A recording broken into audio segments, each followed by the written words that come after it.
That was the first strange thing about the Carvel Accord. After the war, after humanity proved stubborn enough to survive first contact and useful enough to be kept around, we were integrated into places no human doctrine had prepared us for. Some of us became engineers aboard alien cruisers. Others served as translators, medics, cultural liaisons. Me? I became an attendant to a warrior caste that believed attendants should never speak unless spoken to. The Carvel were tall, broad-shouldered, and built like statues carved for war. Their armor was legendary, layered living metal grown rather than forged, etched with sigils that recorded victories and oaths. It was said a knight's armor was more than protection. It was memory, identity, proof of worth, which was why the armor mattered more than the one who cleaned it. I was assigned to Knight Commander Threxia of the 7th Clade, a veteran of 3 planetary pacifications and 1 rebellion suppression. She stood a head taller than me, with slate blue skin and eyes like burnished silver. Her voice, when she used it, was calm and lethal in equal measure. She did not ask my name on the first day. She simply removed her armor, piece by heavy piece, and stood motionless while I was instructed on how to maintain it. Do not rush, the quartermaster warned me. Do not improvise. And do not speak to her unless she addresses you. That suited me fine. I had learned early in the war that silence kept you alive longer. The polishing ritual took hours. The metal responded to touch, warming slightly under my hands, as if recognizing intent. Each plate had microfractures from past battles, scars that told stories no one had ever bothered to translate for me. Threxia stood unmoving, eyes forward, hands clasped behind her back. She might as well have been another statue. At least, that's what I thought. On the 4th day, I noticed her gaze shift just barely toward my hands. I froze. Apologies, Commander, I said before thinking, immediately regretting it. She turned her head slowly, silver eyes settling on me with a weight that pressed against my chest. You spoke, she said. Yes, Commander. Why? I thought I'd damaged the edge seal. I wanted to. You feared harming my armor, she finished. Yes. She studied me for a long moment. Then she turned forward again. Continue. That should have been the end of it. But from that moment on, she watched. Not constantly, not obviously, but enough that I felt it. The way her attention lingered on the careful movements of my hands, the patience I used on the most damaged plates, the way I cleaned the sigils without erasing their meaning. On the 7th day, she spoke again. You are slow. I swallowed. Yes, Commander. Yet the armor responds better after your care than it did under previous attendants. I try to listen, I said before stopping myself. She turned. Listen to what? I hesitated. To the metal. To how it reacts. It's different every day. Her eyes narrowed, not in anger but focus. Carvel armor does not react, she said. It endures. With respect, I replied carefully. Endurance still changes shape under pressure. Silence stretched. Then, to my shock, she nodded once. From then on, the room felt different. She began removing her armor more slowly, allowing me to observe how each plate disengaged. Once, she corrected my grip, not by speaking, but by guiding my hands with hers. Her touch was steady, deliberate, and warm. I told myself it meant nothing. To her, I was still an object, a tool. But tools were not usually asked questions. What is your designation? She asked one cycle as I worked on the chest plate. Evan, I said. Evan Reyes. She repeated it quietly, testing the sound. Carvel names are earned, she said. They are not given freely.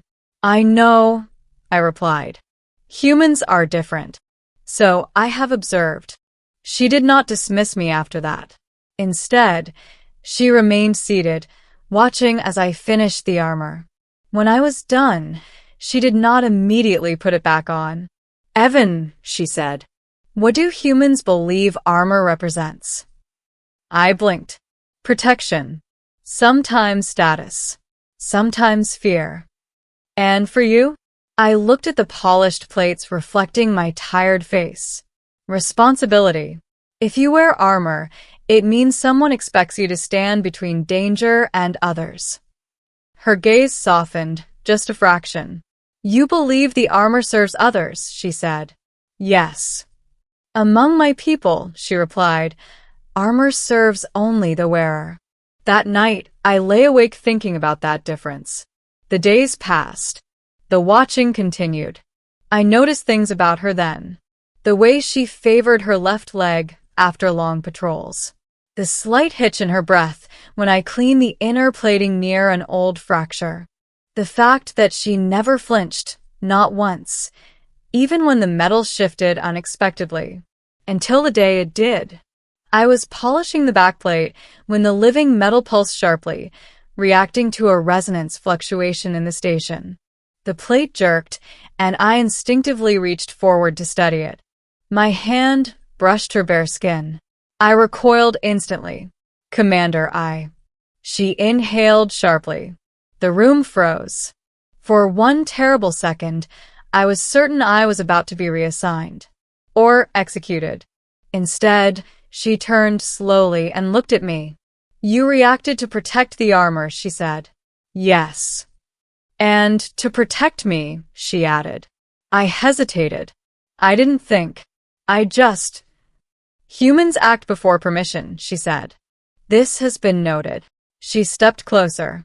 Close enough that I could see the faint network of scars across her shoulders. Old, healed, and numerous. No attendant has ever touched me without command, she continued. I'm sorry, I said. I'll accept whatever. Do not apologize. Her voice was quiet now. Dangerous in a different way. You did not act out of desire, she said. You acted out of care. I did not know what to say to that. Neither, apparently, did she. She put her armor back on without assistance and dismissed me early. I thought that would be the end of whatever fragile trust had been forming. Instead, the next day, she requested I remain while she armed herself. She did not watch my hands this time. She watched my face. Evan, she said, fastening the final plate. Among the Carvel, warriors are taught one truth from birth. What truth? I asked. That we are weapons, she replied. Weapons do not need gentleness, only effectiveness. I swallowed. And you believe that? I did, she said. She stepped closer, towering over me even without her helmet. Until I observed you. My heart pounded. You treat my armor as if it remembers pain, she said. As if it deserves respect. It's carried you through war, I replied. That matters. Her eyes searched mine. No one has ever said that to me. The station alarm sounded then. A distant alert. A skirmish on the outer ring. She turned sharply. Every inch the commander, once more. But before she left, she paused. Come, she said. You will accompany me. I'm not a soldier, I protested. You are my attendant, she replied. And this armor bears your care. The battle was brief, but violent. Boarding action. Confined corridors. I stayed behind cover doing what little I could, passing power cells, sealing breaches, dragging the wounded to safety. I watched Threxia fight. She was terrifying. Precise. Relentless. And when an enemy round slipped past her guard and struck a weakened seam, one I had repaired days before, the armor held. Barely. She survived because of it. Afterward, in the quiet of the armory, she removed her armor with hands that trembled just slightly. You reinforced the fracture, she said. Yes. You did not tell me. I didn't want you to think it was a weakness, I replied. Her jaw tightened. You chose to protect my pride instead of your own recognition. I chose to protect you, I said simply. That was when she leaned down, close enough that her breath brushed my ear. And she whispered the one thing she had never heard, not from a superior, not from a subordinate, not from her own people. Thank you. The words were soft, unarmored, almost fragile. I realized then that the armor had never been the hardest thing she wore. In the cycles that followed, the Carvel command took notice. Not of me, but of her. Threxia began advocating for changes. For attendants to be trained, respected. For armor maintenance to be recognized as a strategic role. When asked why, she gave a simple answer. Because armor remembers how it is treated, she said. And so do warriors. As for me, I remained her attendant. But I was no longer invisible. And sometimes when I polished her armor, she would watch, not as a commander watches a tool, but as a warrior watches someone she trusts to stand behind her. And that, I learned, was the highest honor of all.